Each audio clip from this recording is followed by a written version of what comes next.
The man known to history as Walter Henry Thompson was born on the 3rd of December 1890 to a working-class family in the suburb of Brixton in South London. His father was James Richard Thompson, who worked as an insurance agent, while his mother, Rebecca, ran a kiosk selling sweets while bringing up the family's 11 children. The young Walter went to Hackford Road Board School in the nearby district of Stockwell. He developed a strong sense of right and wrong at a young age when, after being hit by the boy who shared his desk, Thompson complained to the teacher, only to have the boy claim the opposite. Seething at the injustice, Walter refused to be caned, an all-too-common punishment used in schools at the time, and only accepted the punishment when threatened with expulsion.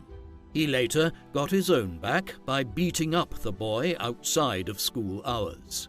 Growing up in an impoverished family, at the age of 8, Walter took a part-time job cleaning windows at a shop every morning before running 3 miles to get to school on time, which often caused him to fall asleep during class.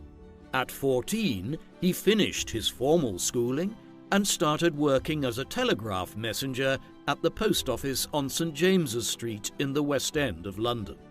After several years there, he found a new job as a stockkeeper at a shirt company in East London. An event in his young adult years resulted in Thompson's first interaction with Winston Churchill. On the 16th of December 1910, a gang of Jewish Latvian refugees in London who had fled anti-Semitic persecution in the Russian Empire had broken into a jeweller's shop before killing 3 policemen sent to arrest them. After their leader was killed during the gunfight, 2 of the Latvians took refuge at a house on Sydney Street in Stepney in East London. After receiving a tip-off about the hiding place, on the morning of the 3rd of January 1911, the Metropolitan Police began to besiege the house. By 9 o'clock in the morning, the police requested military support, and Churchill, who was serving as the Home Secretary at that time, sent a detachment of 21 Scots Guards to assist the police operation.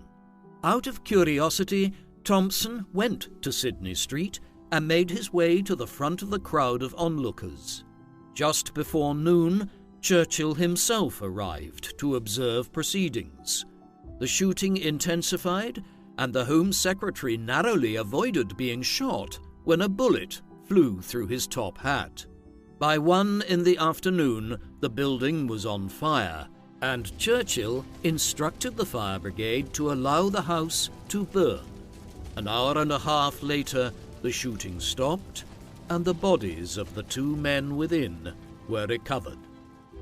As he witnessed the Home Secretary's brush with destiny, Thompson could not have known that a decade later he would be responsible for Churchill's personal security.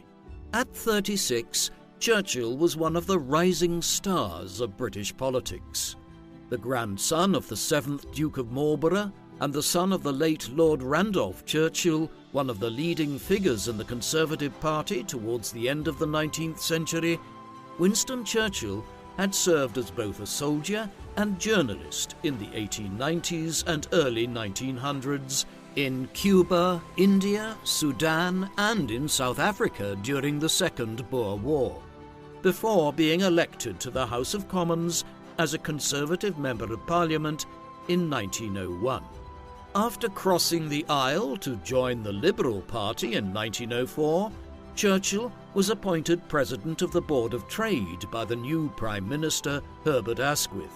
Working closely with the Chancellor of the Exchequer, David Lloyd George, Churchill introduced a series of social reforms, including an 8-hour workday for miners, a minimum wage for low-paid workers, and the creation of labour exchanges for the unemployed to find work. Yet, while he introduced workers' reforms, Churchill was also known for opposing the unions and strike movements, and for many years before he began working for him, Thompson was critical of the Home Secretary on account of his own working-class background. By the time of the siege of Sydney Street, Thompson was engaged to Kate Beale, the daughter of a cabinet maker whose family lived in Leighton in East London, whom he would marry later in 1911. A keen football player, he played as an amateur for Clapton Orient, the club now known as Leyton Orient. He was scouted by Arsenal and offered a professional contract, but was forced to turn it down when his mother disapproved. At around this time, Thompson was walking through the market when he witnessed a man trying to attack a policeman with a wooden plank. After helping the policeman wrestle the assailant to the ground until reinforcements arrived, he was invited to the police station a few days later and given a silver pocket watch as a reward for his gallantry. Thereafter, Thompson became a volunteer police officer in Leighton and took some night classes to improve his literacy with a view to becoming a professional police officer, encouraged to do so by a police sergeant who lived next door to the Beales. On the 9th of October 1911, Thompson joined the Metropolitan Police, based in Paddington Green Police Station on Edgware Road in West London, from where he would patrol the beat in the leafy area of Bayswater. In the spring of 1913, Constable Thompson was informed by a senior officer that there were 13 vacancies for detectives in the Special Branch, the unit of the Metropolitan Police responsible for investigating politically sensitive issues, which was then being expanded to deal with the wave of political protests and social disruption instigated by the suffragettes, the women's rights organisation led by Emmeline Pankhurst, who were campaigning aggressively for women to be given the right to vote in the United Kingdom. Thompson went to the headquarters of the Met at Scotland Yard to sit the exam and was duly admitted. As a detective, he was involved in tracking the movements of the suffragettes from their headquarters in Kingsway in central London. Thompson got to know the Pankhursts and the other suffragette leaders during this period and found it distasteful when many were arrested in the mid-1910s and were subjected to force-feeding in prison after going on hunger strike. Aside from trailing suffragettes, Thompson was involved in tracking down anarchists and communists during this period. In late 1913, as diplomatic tensions were increasing throughout Europe in advance of the outbreak of the First World War, Special Branch was closely tracking the activities of suspected German spies in Britain. When war finally did break out in the late summer of 1914, Thompson was involved in the roundup of almost 500 suspected German agents across the country. It was also in this context that he finally began working as a bodyguard for Churchill, who, by then, was serving as First Lord of the Admiralty, the governmental head of the British Royal Navy. In early 1915, Thompson was assigned to Churchill's protection detail. That day, Thompson accompanied Churchill to Horse Guards Parade next door to the Admiralty as he witnessed a demonstration of vehicles on caterpillar tracks climbing over small mounds of earth, which he later realized had been an experiment in the development of the first British tanks. The posting as Churchill's bodyguard was only temporary at this juncture, and following the assignment, Thompson returned to his normal duties. The First World War came to an end in November 1918. In the months that followed, Thompson was assigned to Churchill's protection detail on a number of occasions, who by then was the Secretary of State for War, charged primarily with demobilizing the hundreds of thousands of British soldiers and army staff still present in France. Thompson was also often assigned as a bodyguard to the Prime Minister, David Lloyd George. It was a particularly dangerous time for British political leaders as a guerrilla war had broken out in Ireland, where Catholic nationalists aimed to end British rule after hundreds of years. The Irish Republican Army, or IRA, was not above attempting to assassinate Lloyd George, and senior members of the British government and bodyguards like Thompson were in high demand. Thompson, though, was unimpressed by Lloyd George's frequent affairs and asked to be relieved of his duties within a few months. As a result, in February 1921, he was reassigned to be Churchill's personal bodyguard, Churchill having become a primary target for assassination by the IRA, as he had established the Black and Tans, a hated paramilitary force which was notorious for the atrocities it committed in Ireland. After an initial 2-week probationary period in this role, Churchill asked Thompson to be by his side permanently. Thompson would go on to shadow Churchill for 2 stints, which would account for almost 18 years of his life. Churchill's subsequent position as Secretary of the Colonies gave him responsibility for the Middle East in the early 1920s. The region had been under the control of the Turkish Ottoman Empire since the 16th century, but Ottoman defeat in the First World War saw the region occupied by the British and French. Britain was responsible for Palestine, Transjordan, and Mesopotamia, with the French in the Lebanon and Syria. However, many Arab groups were agitating for independence, and the Jewish people were also calling for their own nation-state in the Levant.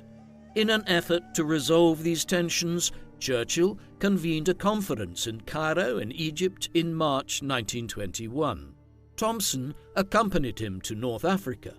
As his advisor on Middle Eastern affairs, Churchill had brought with him T.E. Lawrence, who had played a significant role during the war in galvanizing Arab opposition to the Ottomans. Lawrence informed Thompson that Churchill's life would be endangered throughout the trip, but that his job would be made easier by the support of the Egyptian police under Sir Thomas Russell, known in Egypt as Russell Pasha. Churchill had a tendency to put his life in danger even without the help of potential assassins, and on a trip to the pyramids of Saqqara, Thompson was aghast when Churchill fell off his camel. During the conference, Churchill paid a visit to King Fuad of Egypt at the Abdin Palace in Cairo. Thompson was forced to cede his place next to Churchill to Field Marshal Viscount Edmund Allenby, British High Commissioner in Egypt and the commander of British forces in the Middle East during the First World War. Thompson was riding in the second car with a sergeant of the Royal Air Force when a mob descended on the British party. Though Churchill and Allenby managed to get through, the palace sentries closed the gates on Thompson's car, which was soon attacked by the mob. Consequently, Thompson and the sergeant had to beat back the mob with their fists, forcing the protesters to withdraw. Thereafter, Thompson and Churchill prepared to depart for Jerusalem by train. Thompson was informed of potential threats to the colonial secretary in Gaza. When the train pulled into the Palestinian city, a restless crowd of roughly 2,000 people had gathered. As the mounted police clashed with the crowd, an anxious Churchill asked Lawrence what was happening. Thompson witnessed Lawrence's authority among the Arabs when all he had to do was wave his hand and say a few words in Arabic before the crowd moved aside and cheered heartily for Churchill.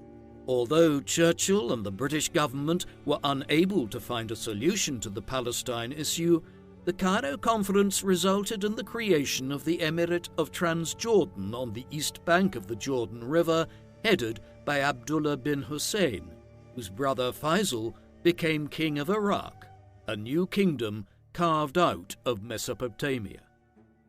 Back in Britain, Churchill's attention returned to Ireland. Faced with increased threats from the IRA, Churchill invited Thompson to his house in Sussex Square, north of Hyde Park, and showed him the security precautions he had taken in his bedroom, including a steel-plated chair between the bed and the door which concealed a .45 Colt pistol. Thompson would spend his nights sleeping with his junior officer in a nearby room. Although Churchill had long believed that it was necessary to defeat the IRA completely before any negotiations could begin, by the summer of 1921 he and Lloyd George realized this was unrealistic and offered peace talks to the Irish Republicans. Eamon de Valera, the president of Dáil Éireann, the Irish Parliament, asked Arthur Griffith and IRA commander Michael Collins to lead the Irish negotiating team in London. When Sir James Craig, the leader of the Unionists in Northern Ireland, protested at the prospect of Irish independence, Churchill asked Thompson to arrange for the two men to be conducted into the Colonial Office via separate entrances before leaving them alone and locking the doors. The half-hour meeting between the two opponents enabled negotiations to carry on.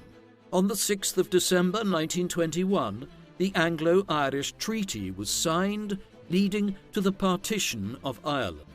6 Protestant-majority counties in the north would remain part of the United Kingdom of Great Britain and Northern Ireland, while the 26 counties in the south would form the Irish Free State, an independent nation within the British Empire.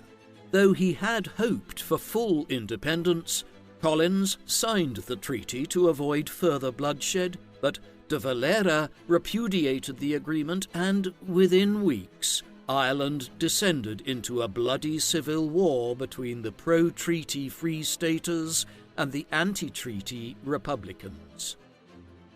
In October 1922, a group of Conservative junior ministers staged a rebellion which resulted in the Conservatives withdrawing support from the coalition government that Lloyd George had led since 1916. Churchill lost his government offices while the Conservative leader, Andrew Bonar Law, became the new Prime Minister and called new elections. Since May 1908, Churchill had represented the safe Liberal seat of Dundee in Parliament and stood for re-election in the November general election. As Churchill had just had his appendix removed, Thompson was required to carry his political master up the stairs, a feat which was still possible at that juncture, as Churchill was only beginning to gain the extensive amount of weight which characterized his girth in later years. After Churchill was defeated by a Scottish prohibitionist candidate, he quipped that he was now without a seat, without a party, without an office, and without an appendix. Nevertheless, Churchill retained his bodyguard, and when he left for Cannes in southern France for a 5-month holiday, Thompson was obliged to join him, leaving his wife Kate and their 3 sons and 1 daughter at home in Westcliff-on-Sea in Essex. Bonar Law stepped down as Prime Minister in May 1923 with terminal throat cancer and died at the end of October. When his successor, Stanley Baldwin, called an election in December, Churchill stood as a Liberal candidate in Leicester but was defeated by the Labour Party. With the support of the Liberals, Labour leader Ramsay MacDonald now formed a minority government. Disgusted that the Liberals had allowed a socialist government to come to power, Churchill stood as an independent anti-socialist candidate in the Westminster Abbey by-election of March 1924. On the eve of polling day, Churchill's car was attacked by a mob, and Thompson was once again obliged to use his boxing skills to hold back the assailants. At the election count, Churchill was defeated by the Conservative candidate by a narrow margin of 43 votes. However, when MacDonald's minority government collapsed in October 1924, Churchill stood as the Conservative candidate in Epping in Essex and returned to Parliament. Baldwin duly appointed him Chancellor of the Exchequer, the man responsible for the nation's finances. Churchill's budget of 1925 returned Britain to the gold standard, reducing liquidity in the economy, leading to deflation and a spike in unemployment. Shortly afterwards, the unions declared a general strike in May 1926 and led to a spike in fractious crowds surrounding Churchill when he travelled around Westminster and London. Thompson organised security and accompanied Churchill for 19 hours every day as he split his time between the Treasury and other duties. Eventually, he negotiated with the unions, and the general strike was called off. In the late 1920s, when Churchill was not busy with his political duties, he was supervising building work at Chartwell, his country house in Kent. After Churchill developed a hobby of bricklaying, Thompson mixed the mortar for him. One day, when Churchill was experimenting with the water features in the garden, he fell into the mud of a lake bed that was not yet dry, and Thompson hurried over to pull him out. Thompson brought his family to Chartwell each summer, and Churchill grew fond of the children. Around 1929, when Thompson's 8-year-old daughter Grace fell ill and risked losing her hearing, Churchill arranged for her to see a specialist and paid the medical bills. All of this indicates that while Thompson worked for Churchill, there was also a growing friendship between the pair, despite their vastly different backgrounds in an age when social class was a major component of British life. In the general election of May 1929, the Conservative government was defeated and Labour took power for a second time. As he was no longer in office, Churchill's protection was withdrawn, and Thompson now returned to tracking down political extremists with the police. In January 1931, Churchill resigned from the Shadow Cabinet in protest against Baldwin's support of Labour's policy to grant India dominion status within the British Empire. Churchill's belief that the Indians were not ready for self-government led to new threats on his life from Indian nationalists. This was shortly before he was to leave for a lecture tour in the United States, through which he aimed to recoup significant amounts of money which he had lost as a result of the Wall Street crash of 1929, and Churchill arranged for Thompson to be back by his side for the trip. On the 13th of December 1931, after being unable to sleep on the train the previous night, Thompson agreed to remain at his New York hotel while Churchill went to dinner with a banker. Unsure of the address, Churchill got out of his cab and began to cross the road. Forgetting that Americans drove on the right-hand side, he was hit by a car and taken to hospital with serious injuries. A guilt-ridden Thompson hurried to the hospital, where he restricted access to the patient and fended off inquiries from the British and American press. After Churchill was released, Thompson accompanied him to the Bahamas to help his recovery before the pair returned to the United States to complete the rescheduled lecture tour. After a lecture in Chicago, Churchill was in the entrance hall when Thompson saw an Indian nationalist rushing at Churchill with a hand in his pocket. Thompson pulled out his gun and sent the Indian crashing into the glass door.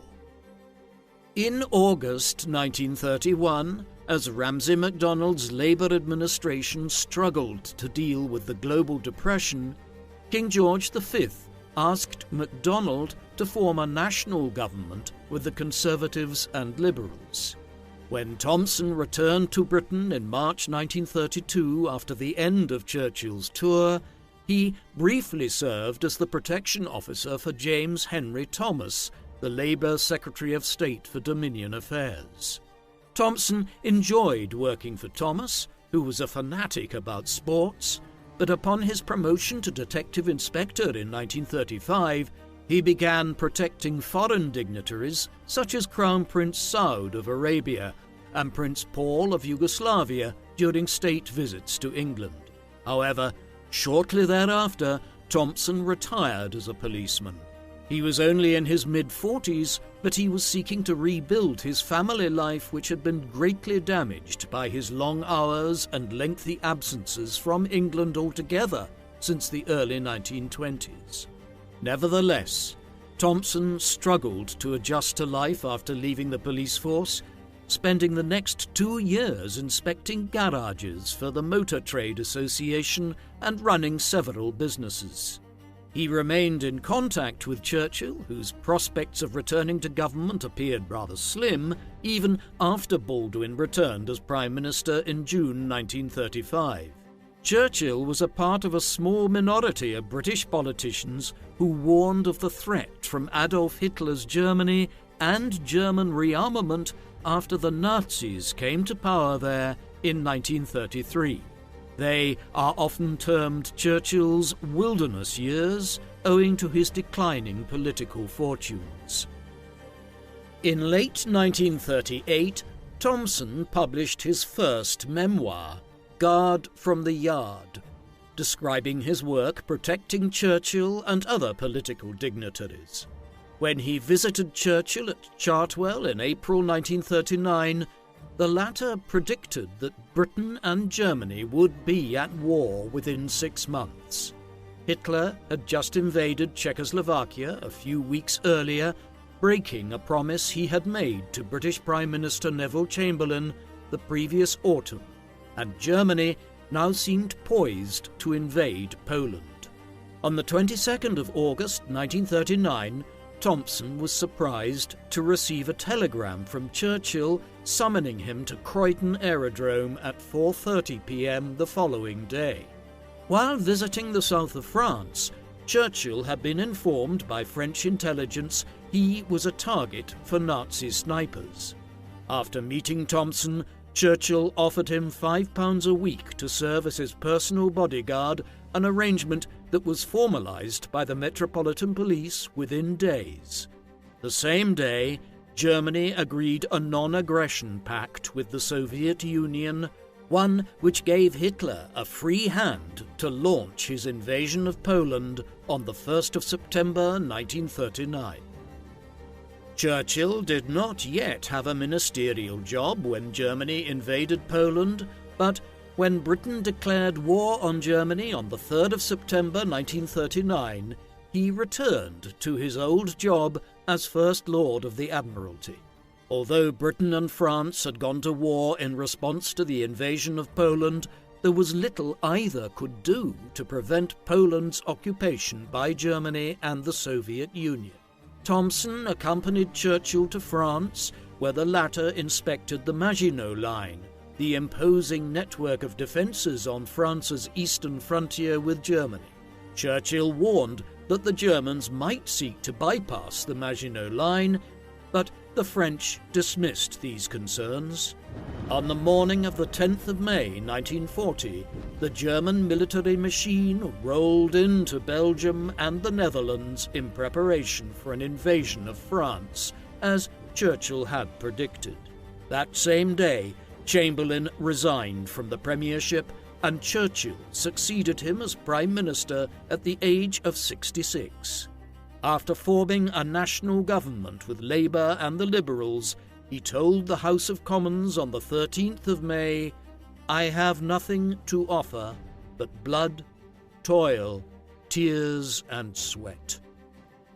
As Churchill's soaring rhetoric rallied the nation in its darkest hour, Thompson was often present as Churchill dictated his early drafts, which were typed up by his secretaries Kathleen Hill and Mary Shearburn.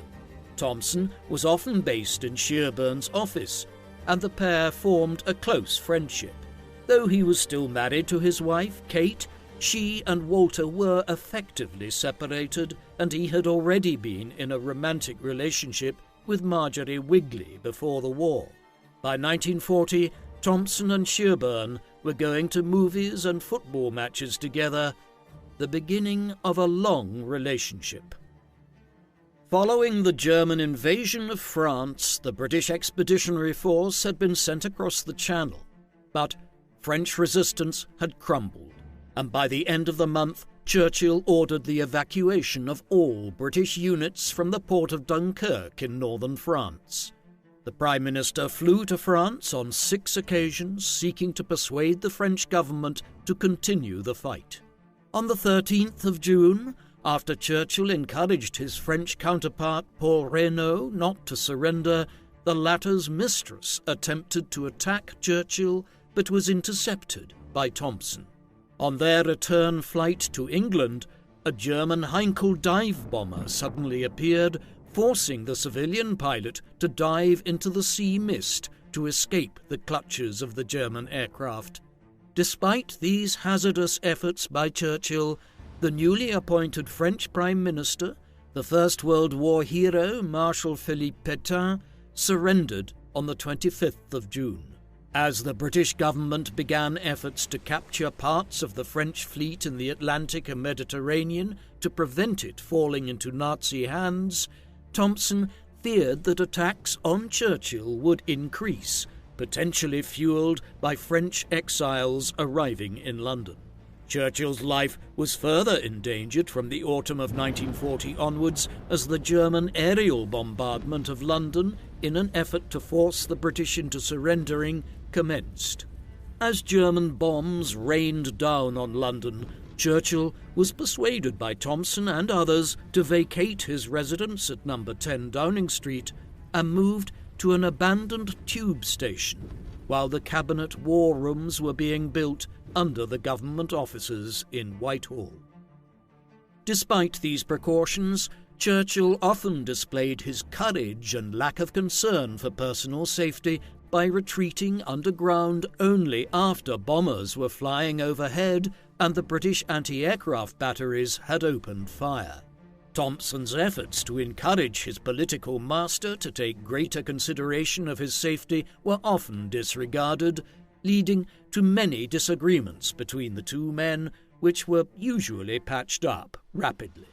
Churchill often hinted to Thompson that he was subject to some form of divine protection, but this supernatural justification did little to calm the anxieties of the policeman. There were many close calls. On one occasion, a shell from an anti-aircraft gun exploded near the entrance of the underground shelter. Thompson bundled Churchill back inside to prevent the Prime Minister from being struck by shrapnel. When the intensity of the German bombing campaign dropped off in June 1941, he began to spend his weekends at Chequers, the Prime Minister's country retreat in Buckinghamshire. Thompson feared that the vast wooded grounds could hide German paratroopers and arranged for 200 soldiers to be posted as guards while an air raid shelter was built underground. Ever since he became Prime Minister, Churchill sought to enlist the support of President Franklin D. Roosevelt of the United States. Although Roosevelt had been elected to an unprecedented third presidential term in the November 1940 presidential elections, after promising to stay out of the war, in March 1941, the U.S. Congress passed the Lend-Lease Act, providing armaments to Britain in return for leases on naval and air bases. When Hitler invaded the Soviet Union in June 1941, Churchill hoped that Roosevelt would increase his support for the Allied war effort. In August 1941, Thompson accompanied Churchill to meet Roosevelt in Newfoundland. On the 14th of August, the two leaders made a joint declaration known as the Atlantic Charter, setting out a joint vision for the post-war world, while Roosevelt agreed to protect commercial shipping in the Atlantic as far as Iceland. When Churchill introduced Roosevelt to his bodyguard, the American president told Thompson, "Take care of him. He is about the greatest man in the world. In fact, he may very likely be the greatest. You have a terrible responsibility of safeguarding him." Though the United States did not enter the war at that juncture, It eventually did so following the Japanese attack on Pearl Harbor in Hawaii on the 7th of December 1941. The attack on Pearl Harbor was accompanied by a massive assault on British imperial possessions in Southeast Asia, prompting Churchill to return to North America to coordinate the war effort against Germany and Japan with Roosevelt. While the Pacific theatre of the war was concerning, Churchill was aware that the European front against the Nazis was the main priority and obtained Roosevelt's agreement to focus on the war against Germany. Churchill was joined by the British military chiefs, who agreed to form a combined military staff with the Americans based in Washington. On the 14th of January 1942, Churchill returned home from Bermuda aboard the flying boat Berwick. Thompson had been anxious to join the Prime Minister on the return trip, but Churchill was accompanied by the military chiefs and Walter was left behind. Thompson was right to be concerned about Churchill's safety. Not only did the pilot lose his way and narrowly avoided entering the range of German anti-aircraft guns near the coast of France, but British radar identified the aircraft as an enemy bomber and scrambled fighters to shoot it down. The Prime Minister and the Army's top brass only avoided becoming victims of friendly fire due to cloud cover. By the summer of 1942, Japanese forces had overrun British defences in Malaya, Singapore and Burma, while in North Africa the Germans captured Tobruk in Libya on the 21st of June. These developments initiated a period of extensive travel for Churchill, during which he was accompanied by Thompson on nearly all occasions, who managed much of the British war leader's security arrangements. Destinations included the US in June, Cairo in August, and Moscow thereafter for Churchill's first meeting with Stalin. During the latter trip, Thompson warned Churchill of the possibility that Russian agents were listening to their conversations in their guest quarters. The night before leaving Moscow, Thompson accompanied Churchill to a one-on-one meeting with Stalin, where he was obliged to wait for 8 hours before the two leaders ended their meeting at 2 in the morning. On the way back to England, Churchill insisted on another visit to the North Africa front, where Thompson had to ask Lieutenant General Bernard Freyberg to instruct Churchill to remain behind the front lines. By the beginning of November, General Montgomery won the Third Battle of El Alamein there, decisively turning the North Africa campaign in the Allies' favour. While the British and Americans were converging on General Erwin Rommel in Libya, further to the west, Roosevelt and Churchill met at Casablanca in Morocco between the 14th and 24th of January 1943, where the Allies declared their determination to continue fighting the war until the Axis powers of Germany, Italy and Japan surrendered unconditionally. During one of his breaks from proceedings to take a walk to the sea, Churchill attempted to return to the village where proceedings were being held by an alternative route. After finding the way blocked by barbed wire, Churchill climbed over the obstacles with Thompson close behind. An American sentry threatened to fire, and Roosevelt later rebuked a shamefaced Churchill for his attempt to breach the defences of the compound. Before returning to England, Churchill visited the Libyan capital, Tripoli, which had been captured by the 8th Army days earlier. As he prepared to return to England on the night of the 5th of February, one of the 4 engines on his plane developed a fault. Thompson claimed later that he had advised Churchill to wait until the issue was fixed, but 3 years later an American captain claimed in his memoirs that one of Churchill's detectives deliberately sabotaged the plane, an accusation which Thompson, who was the only detective with Churchill that night, vehemently denied. According to Walter's eldest son Harold, his father was indeed responsible for the sabotage. According to Thompson's biographer, Tom Hickman, the most plausible explanation is that Churchill had received intelligence from decrypted German communications indicating an attack on Churchill's plane. The British had recently broken the Enigma code, which the Germans considered invulnerable, and did not want the Germans to find out about the breach. By instructing Thompson to tamper with the aircraft, Churchill prevented the plane from taking off without the Germans suspecting that their code had been cracked. In early March 1943, Thompson accidentally shot himself in the left leg after receiving a call to accompany Churchill to Chequers. Thompson's 3 sons, Harold, Harvey and Fred, were all serving in the Royal Air Force and obtained leave to visit their father in hospital. As he continued his recovery at Hove on the south coast, Thompson received a telegram informing him that his son, Fred, was missing after operations on the night of the 11th of March, and on the 2nd of April, Fred's death was confirmed. In an age of stoic emotions, Thompson grieved by speaking little of the event. He returned to work shortly afterwards, joining Churchill on a commercial liner to Washington, D.C. for a further conference there.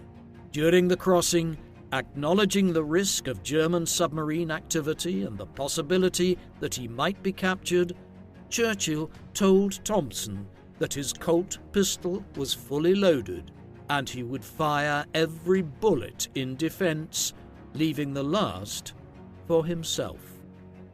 In June 1943, Thompson was awarded the British Empire Medal by King George VI. When the King remarked, "You must have a difficult time guarding the Prime Minister," Thompson replied, "Yes, Your Majesty. Unfortunately, he will not do what he is told for his own safety." To which the King responded, "That is just what I find." A couple of months later, Thompson was back in North America alongside his charge for the Quebec Conference.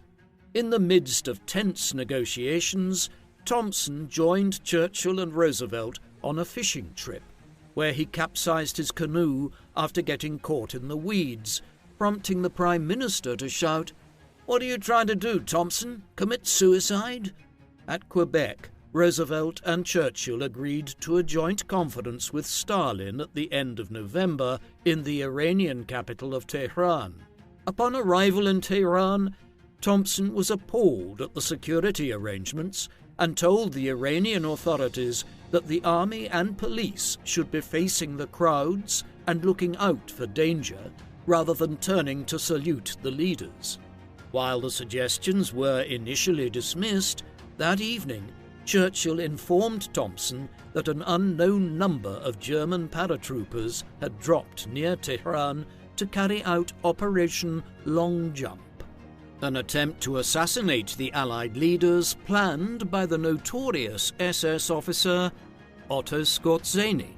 To reduce the risk, Roosevelt stayed at a dacha in the grounds of the Soviet embassy, while Thompson ensured that the small distance between the British and Soviet embassies was cleared of the hostile crowds that were being stirred up by German agitators.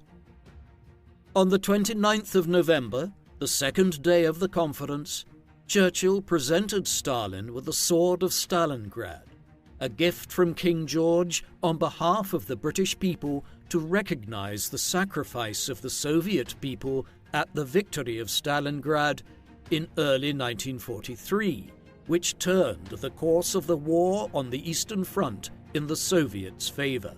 Thompson carried the sword in its case and placed it on a table before Churchill gave the sword to Stalin. Despite this gesture, Churchill was irritated that Roosevelt seemed too willing to make concessions to Stalin, supporting the partitioning of Germany after the war and resisting Churchill's plans to expand the war to the Balkans in southeastern Europe. On the 1st of December, the final day of the conference, Allied intelligence officers disabled 6 German operatives planning to assassinate the 3 leaders. Taking no chances, as Churchill was leaving for the airport the following morning, Thompson had the Prime Minister travel in an army truck, while his staff rode in his limousine. Thompson disliked the ordeal of constantly accompanying Churchill to conference after conference, and the Prime Minister, who had just celebrated his 69th birthday on the 30th of November, frequently suffered from pneumonia. In the early hours of the morning of the 12th of December, after Churchill arrived at Tunisia to meet the Allied commanders, Thompson noticed that the Prime Minister had stopped breathing and entered Churchill's bedroom. The 2005 television series, Churchill's Bodyguard, speculates that Thompson performed mouth-to-mouth resuscitation to save Churchill's life, but Thompson states in his memoirs that he only placed his head close to Churchill's pillow and was relieved to hear him breathing quietly. Churchill's physician, Lord Moran, suspected that he had suffered a small heart attack, but against all odds, Churchill improved and was soon back at work deciding what to do about Italy. Although the Italian government had switched sides in September 1943, the Germans supported a puppet regime under Mussolini in northern Italy and established a strong defensive position at the monastery of Monte Cassino, south of Rome. As he gradually regained his strength, Churchill agreed to spend Christmas at Marrakesh in Morocco. Thompson was terrified when Churchill requested and was given temporary control of the aircraft on the way. In Marrakesh, Churchill took the opportunity to improve relations with General Charles de Gaulle, the leader of Free France, the government in exile in opposition to Pétain's puppet regime. By the time Churchill returned to Britain in January 1944, he set off supervising preparations for the invasion of France in southern England. On a visit to Eisenhower's headquarters on the 3rd of June, Churchill declared his intention to accompany the invasion force. Knowing Churchill's disdain for physical danger, Thompson was not surprised. Eisenhower vehemently refused, and the following day, King George informed Churchill that if the Prime Minister was so intent on joining the invasion, then the King would join him, forcing Churchill to give in. The operation had been due to go ahead on the 5th of June, but bad weather postponed the invasion to the 6th of June, D-Day. After landing in Normandy, Allied troops broke through the German defences, and a week later, Churchill and Thompson sailed to France. Upon arriving on French shores, Thompson was ordered to remain on the beach for 7 hours while Churchill was taken to Montgomery's headquarters. In mid-June, soon after their return to England, Hitler began sending V-1 missiles to London, known as doodlebugs, in retaliation for Allied bombing raids on Germany. As he had done during the London Blitz in 1940 and 1941, Churchill responded with curiosity rather than fear. Thompson took steps to prevent Churchill from fulfilling his desire to see a doodlebug in action, knowing that such a device could explode at any moment, killing himself and the Prime Minister. In September, liquid-fueled V-2 rockets, the first ever types of modern rockets which had been developed by German engineers between 1939 and 1944, began landing on London. During the final year of the war, Thompson accompanied Churchill on a whirlwind tour to various conferences and meetings to work out the post-war world order now that Germany's defeat was all but assured. In September 1944, Churchill met Roosevelt in Quebec in Canada. The following month, he was in Moscow to meet Stalin, where the two men agreed to a division of influence in the Balkans between the Soviets and the Western Allies.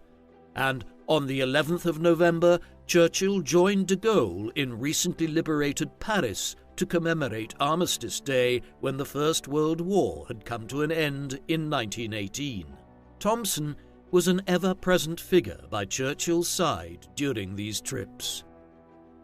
Though Thompson was worried about the impact of Churchill's intensive schedule on his health, the Prime Minister carried on. Aged 55, Thompson's own mental and physical health was not in the best condition either. Over the course of 5 years, Thompson had travelled 200,000 miles around the world with Churchill. He later recalled that he spent more time around the Prime Minister than any other human being during the war, a fact that irritated Churchill's wife, Clementine, who had learned that Thompson was having an affair with Mary Shearburn. Clementine asked her husband to dismiss Walter, but Churchill adamantly refused to be separated from his loyal bodyguard and had instead asked Shearburn to leave his secretariat in the summer of 1942. Thompson had attempted to reconcile with his wife, Kate, during the war, but ultimately the marriage had broken down irrevocably, and when Thompson was in hospital in March 1943, neither his wife nor her 2 daughters, Grace and Kathleen, came to visit. All of these developments, travelling, the personal instability and personal grief, took their toll. By the autumn of 1944, still grieving from his son Fred's death and struggling to cope with Churchill's intense schedule, Thompson suffered a quasi-mental breakdown and was forced to spend 5 weeks in Hove to restore his health. In February 1945, by then back at work protecting the Prime Minister, Thompson accompanied Churchill to the Yalta Conference in Crimea, the final occasion on which the 3 wartime leaders would meet. Stalin insisted that Poland would be under a communist provisional government, but agreed to free elections in Poland and other Soviet-occupied territories, a promise he had no intention of keeping.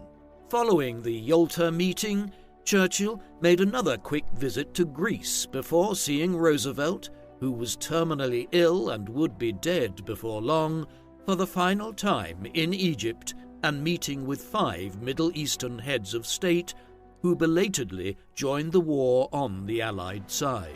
Although the Allied advance in Europe had stalled in late 1944, by February 1945, Field Marshal Montgomery's troops were on the banks of the Rhine.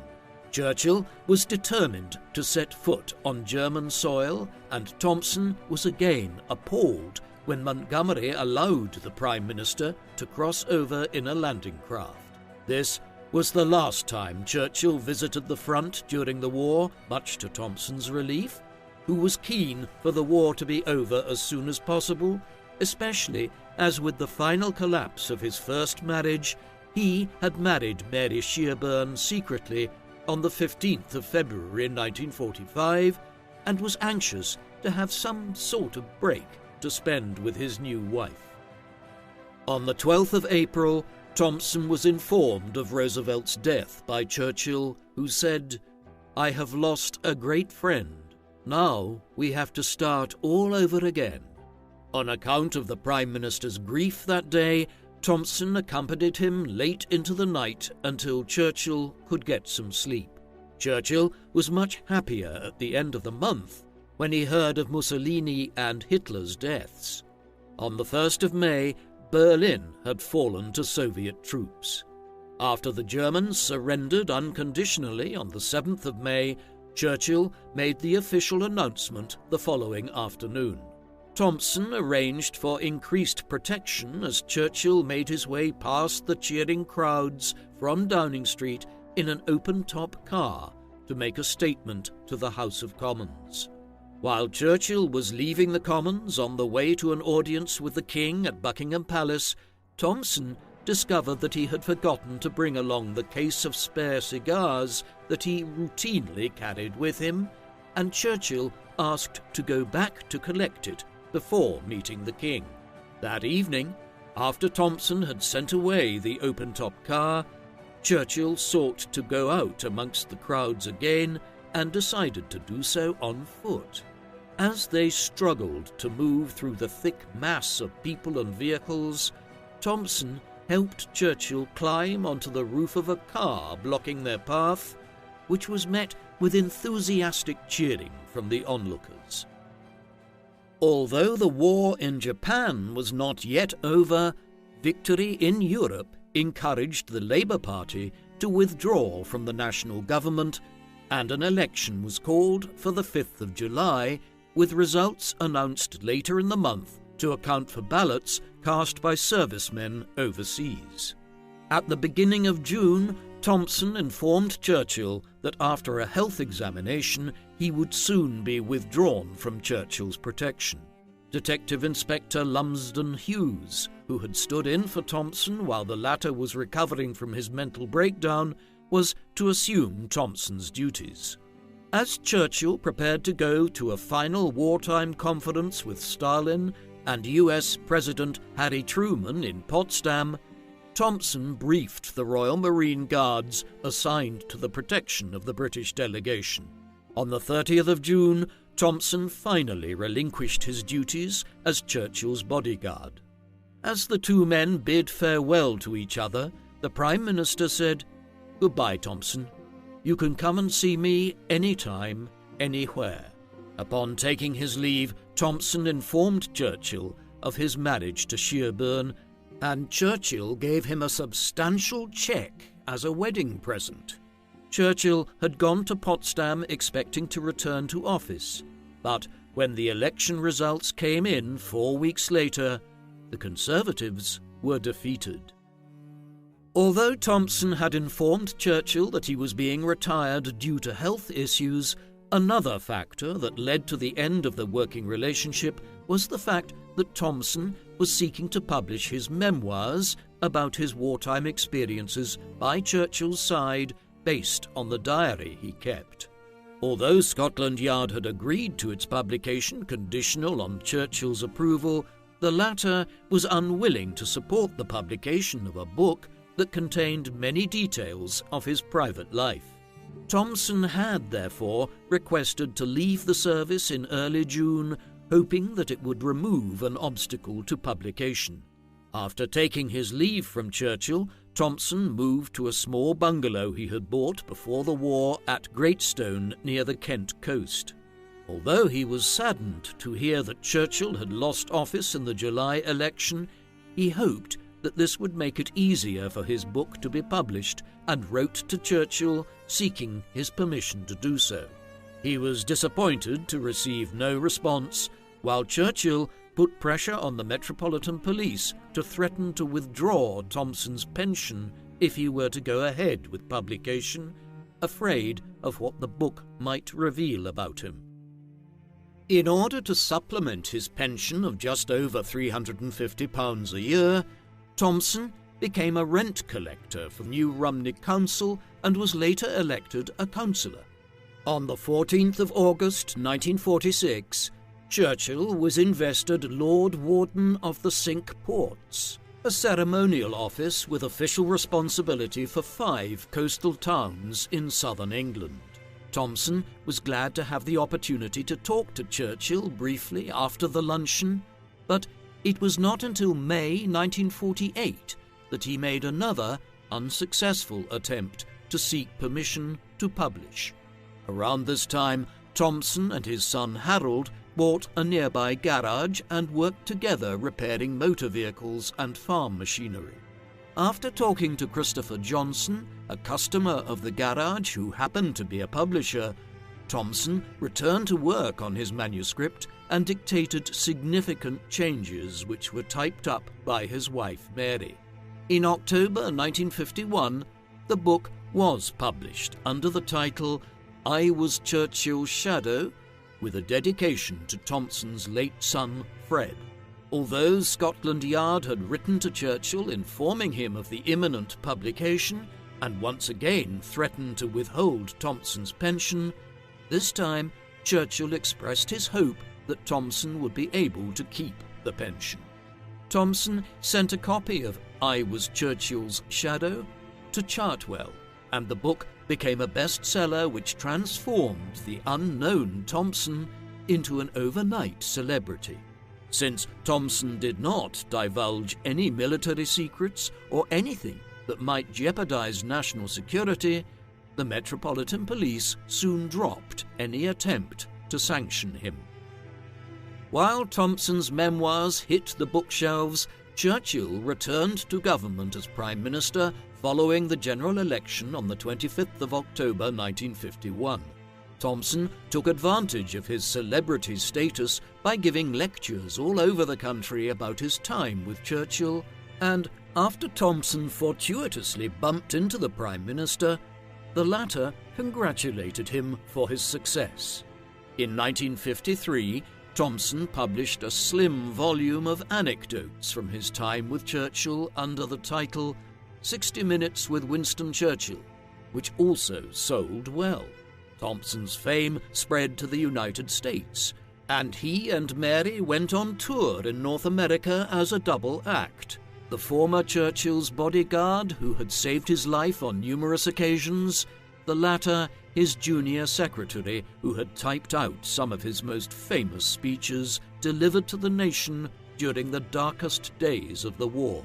The couple gave over 400 lectures in North America over 6 tours and frequently appeared on TV together, while an American edition of Thompson's first 2 books appeared under the title Assignment Churchill.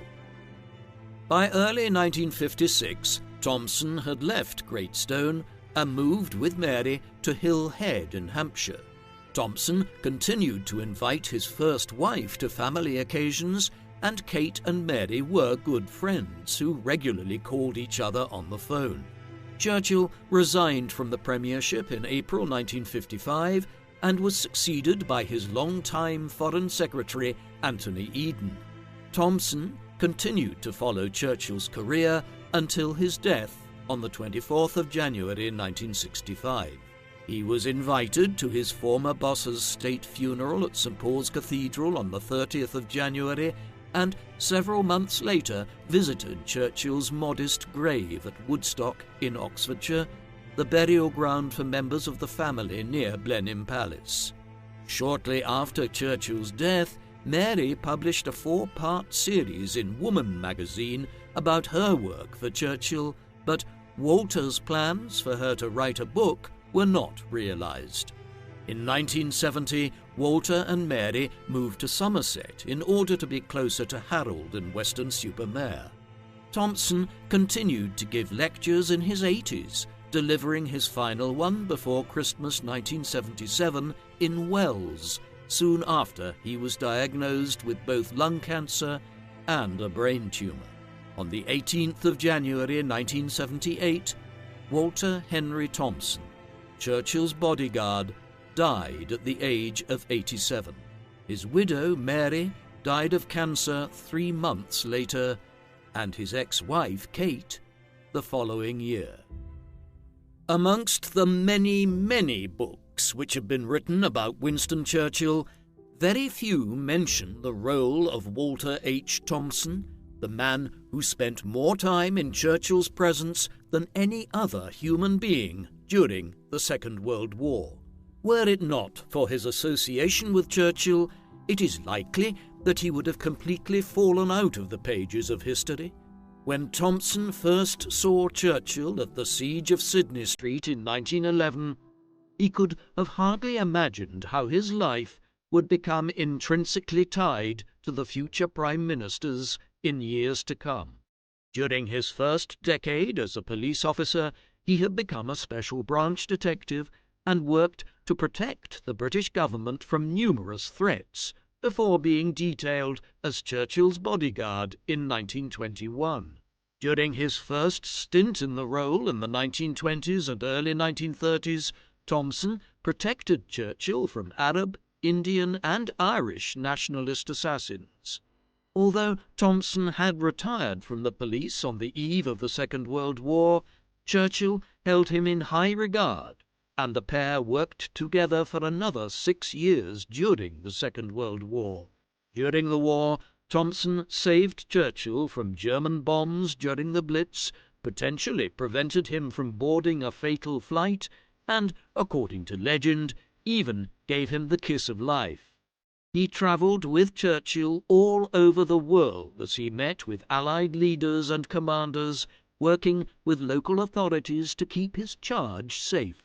As a consequence, few individuals were as well placed to comment on Churchill's movements during the war, or to provide a first-hand account of his actions, making Thompson's writings a significant source in our understanding of the Second World War and Churchill's part in it.